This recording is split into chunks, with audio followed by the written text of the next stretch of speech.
சாய் பக்திகளுக்கு என் அன்பு வணக்கங்கள். ஓம் சாய்ராம். என் அன்பு குழந்தையே, இன்று உன் அப்பா உனக்கென சொல்ல வந்திருக்கின்ற இந்த விஷயத்தை நீ என்னவென்று செவிகொடுத்து கேட்க வேண்டும். ஏனென்றால் சாய் அப்பா சொல்லக்கூடிய விஷயம் அப்படிப்பட்டது. நீ குப்புற படுத்து உறங்கும் பொழுதெல்லாம் உன் முதுகுக்கு பின்னால் ஒருவர் அமர்ந்து கொண்டு உனக்கு ஒரு காரியத்தை செய்கின்றார். இவர் யார், என்ன செய்கிறார், நீ குப்புற படுக்கலாமா கூடாதா என்பதையெல்லாம் இன்று உன் அப்பன் உனக்கு சொல்ல வந்திருக்கின்றேன். என்னவென்றாலும் ஏதுவென்றாலும் சாயப்பா சொல்கின்ற வார்த்தைகள் தன் குழந்தைகளின் மனதிலிருந்து நிச்சயமாக பல நன்மைகளை எடுத்துச் சொன்னால் அது போதும். உன்னை சுற்றி வருகின்ற பேராபத்துகளிலிருந்து என்னால் உன்னை நிச்சயமாக மீட்டெடுத்து விட முடியும். உன்னோடு நான் இருக்கும் இந்த நேரம், இந்த சாயப்பா உனக்கு அத்தனையும் சரியாக எடுத்துச் சொல்லும் நேரம். இத்தனை காலமும் என் குழந்தை, நீ சந்தித்த பல சோதனைகளை, நீ சந்தித்த பல பிரச்சனைகள் என்று உன்னை சுற்றி இருக்கின்ற ஒவ்வொன்றையும் என்னவென்று நான் அறிவேன். நீ என்னிடம் சொல்லித்தான் எதையும் நான் தெரிந்து கொள்ள வேண்டும் என்ற அவசியம் கிடையாது. நீ என்னிடம் சொல்லாமல் உன்னை சுற்றி நடக்கின்ற பல விஷயங்களையும் நான் அறிவேன். நீ என்னிடம் சொல்லாமல் உன்னை சுற்றி வருகின்ற ஆபத்துகளையும் நான் அறிவேன். அதே நேரம் சில விஷயங்களை நீ சொல்லும் பொழுது உன் மனபாரம் குறையும் அல்லவா?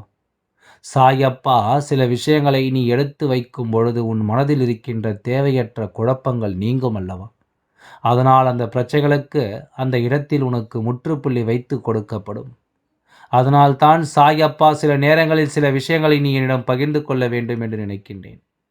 உனக்காக எப்பொழுதும் நான் உன்னோடு வருகின்ற இந்த தருணங்கள் உனக்கு எல்லா நிலையிலுமே மிக சரியான புரிதலை உனக்கு கொடுத்து கொண்டிருக்கிறது என்றால் நிச்சயமாக இதிலிருந்து இந்த வாழ்க்கை நீ மீட்டெடுத்து விட வேண்டும் என்பதனை மறந்து விடாதே. சாயப்பா சொல்ல சொல்ல உன்னுடைய வாழ்க்கையில் இருக்கின்ற சில தவறுகளை நீ அடுத்தடுத்து திருத்திக் கொள்ள வேண்டும். என்னவென்றும் ஏதுவென்றும் நீ எதையுமே நினைத்து கலங்க வேண்டாம். அப்படி உன் வாழ்க்கையில் ஏற்படுத்தக்கூடிய நீ சில விஷயங்கள் உன்னை மேலும் மேலும் வலிமைப்படுத்தி கொண்டிருக்கிறது என்றால் நிச்சயமாக இந்த மன வலிமை உன்னை அடுத்த கட்டத்திற்கு அழைத்து சென்றுவிடும். உன் முதுகுக்கு பின்னால் ஒரு தீவினை அமர்ந்து கொண்டு உன்னை ஆட்டி படைக்கிறது. நீ குப்புற படுத்து உறங்கும் பொழுதெல்லாம் அந்த செயல் உன் வாழ்க்கையில் நடக்கிறது. இதை ஒருவர் உனக்கு செய்திருக்கிறார் என்று சொல்வதை விட நீயாகவே உனக்கு செய்து கொண்டிருக்கிறாய் என்று சொல்வதுதான் சரி. எதையும் இந்த அப்பா உன்னுடைய வாழ்க்கையில் இல்லை என்று மறுத்தது கிடையாது. தரமாட்டேன் என்று ஒருபொழுதும் நான் சொன்னது கிடையாது. அப்படி இருக்கின்ற சாயப்பா நீ சுகமாக படுத்து உறங்குகிறாய் என்பதற்காக அந்த இடத்தில் தவறு நடப்பதை சொல்லாமல் செல்ல முடியுமா? குப்புற படுத்து உறங்குவது உனக்கு சுகம் கிடைக்கிறது, நீ நிம்மதியாக உறங்குகிறாய், நான் இல்லை என்று சொல்லவே இல்லை. ஆனால் அந்த அந்த நேரம் சந்தோஷத்திற்காக வாழ்நாள் முழுமையும் நீ வேதனையை அனுபவிக்க நான் சம்மதிக்க முடியாதல்லவா? பலருக்கும் குப்புற படுத்து உறங்கினால்தான் நன்றாக உறக்கம் வரும். இங்கு பலரும் அப்படித்தான் இருந்து கொண்டிருக்கிறார்கள்.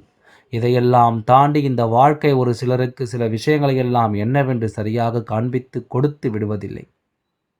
நம்மை சுற்றி நடக்கின்ற கஷ்டங்களையும் துன்பங்களையும் சோதனைகளையும் நினைத்து நாம் புலம்பிக் கொண்டிருக்கும் பொழுதெல்லாம் நமக்கு நடக்கக்கூடிய சில விஷயங்களை நாம் என்னவென்று தெரிந்து கொள்ள முயற்சி செய்ய வேண்டும். நம்மை சுற்றி வருகின்ற பல துன்பங்களுக்கும் நாம் நிச்சயமாக முற்றுப்புள்ளி சரியாக வைக்க வேண்டும்.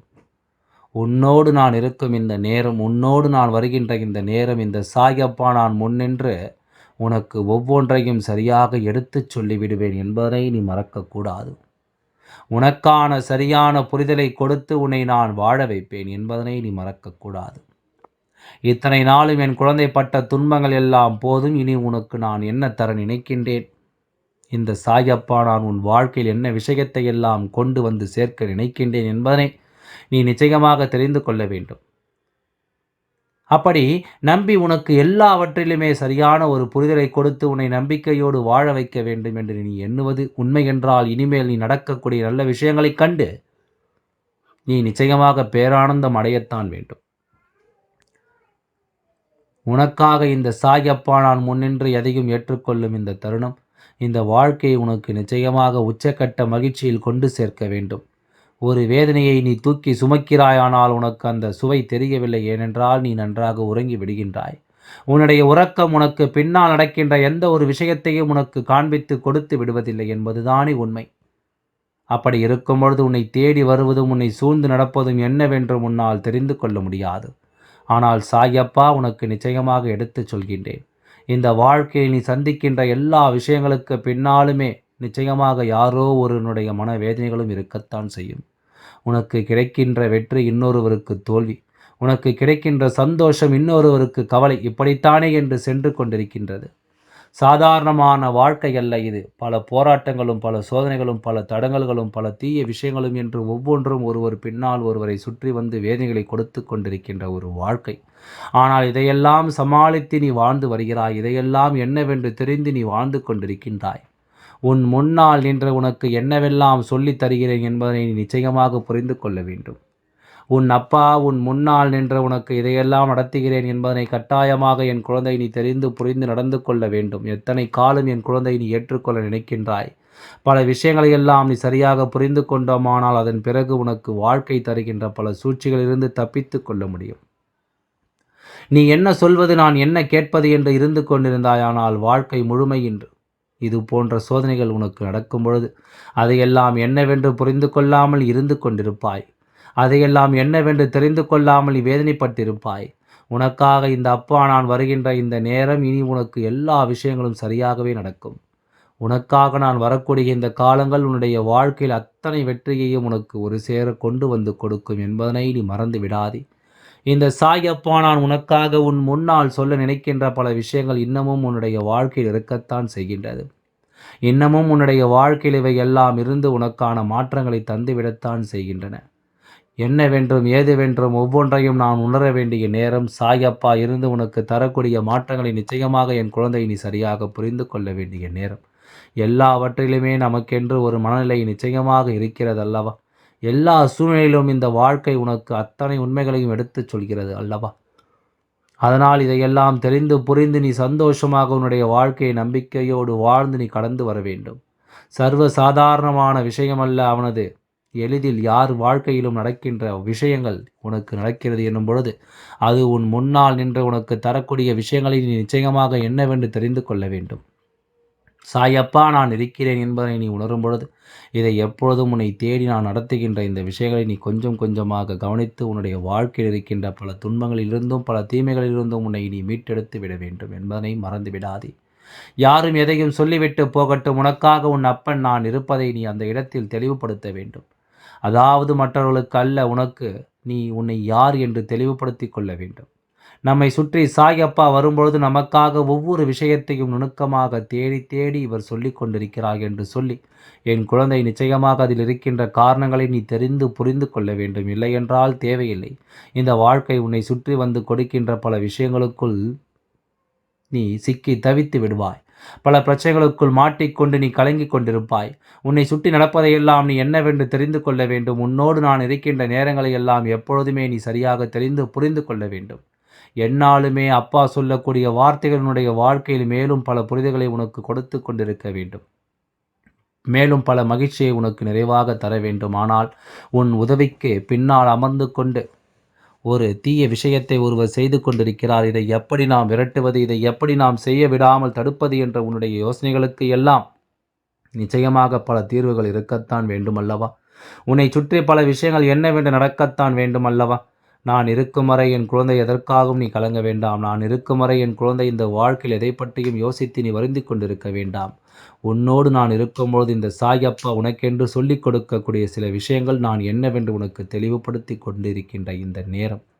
நீ எதற்காக வருந்திக் கொண்டு வேதனைப்பட்டு கொண்டு இருக்க வேண்டிய அவசியமே கிடையாது. இத்தனை காலம் என் குழந்தை நீ தவிர்க்கின்ற சில விஷயங்கள் உன்னுடைய வாழ்க்கையிலிருந்து உனக்கான மாற்றத்தை என்னவென்று எடுத்துச் சொல்ல வருகிறது என்பதை நீ மறக்கக்கூடாது. இத்தனை நாளும் என் குழந்தை நீ தொலைத்தது எல்லாம் போதும். நான் இருந்து உனக்கு எடுத்துச் சொல்ல வேண்டும் என்று நினைக்கின்ற விஷயங்களை எல்லாம் நாம் எப்பொழுதும் சரியாக புரிந்து கொள்ள வேண்டும். பொதுவாக குப்புறப்படுத்தி உறங்கினால் நன்றாக உறக்கம் சிலருக்கு அது அதிகமான சுகத்தை கொடுத்து நல்லபடியாக உறக்கத்தை அவர்களுக்கு எடுத்துக்கொள்ள உதவும். ஆனால் அந்த நேரம் இவர்கள் என்ன செய்வார்கள் தெரியுமா? நேரடியாக குப்புறப்படுத்துவோமானால் முகம் தலையணைக்குள் புகுந்து மூச்சு விட முடியாமல் ஆகிவிடும். அதனால் இடது பக்கம் தலையை சாய்த்து வைத்து படுத்து உறங்குவார்கள். இது என்ன செய்யும் தெரியுமா? நாளடைவில் இது கழுத்து மற்றும் முதுகு தந்து வடத்தினுடைய மேல் பகுதியை இது பாதிக்கும். அது நாளடைவில் தேய தேய வலியை அது உண்டாக்கும் என்பதனை புரிந்து கொள்ள வேண்டும். ஏனென்றால் இந்த நேரம் நீ ஒரு புறமாக படுக்கும் பொழுது அந்த நேரத்தினுடைய கழுத்து எலும்புகள் எல்லாமுமே ஒரு புறமாக சுழற்றப்படும். அந்த நேரம் இது போன்ற வலிகள் ஏற்பட வாய்ப்புகள் அதிகம். அதனால் என் குழந்தையே, நீயாக ஒரு நிமிட சந்தோஷம் என்று உறக்கம் வரவேண்டும் என்பதற்காக குப்புற படுத்துவிட்டு ஒரு புறமாக தலையை சாய்த்து வைத்து படுக்கின்ற. சரி, இதையெல்லாம் சாயப்பா ஏன் இப்படி சொல்ல வேண்டும் என்று நினைக்கிறாய் அல்லவா? என்னுடைய குழந்தைகள் பலரையும் பார்த்துவிட்டு இப்படி படுத்து உறங்கிவிட்டு காலையில் எழுந்திருக்கும் பொழுது கழுத்து வலி என்று சொல்லுகின்றார்கள். அதனால்தான் உன் அப்பா உனக்கு முன்கூட்டியே எச்சரிக்கையாக சொல்லிவிடுகின்றேன். இனிமேல் இதுபோல் படுத்து உறங்காதே. உனக்கானது நிச்சயமாக உன்னை வந்து சேரும் என்பது எந்த மாற்று கருத்தும் கிடையாது. எல்லாம் நல்லபடியாகவே நடந்து முடியும். ஓம் சாய்ராம். நன்றி. வணக்கம்.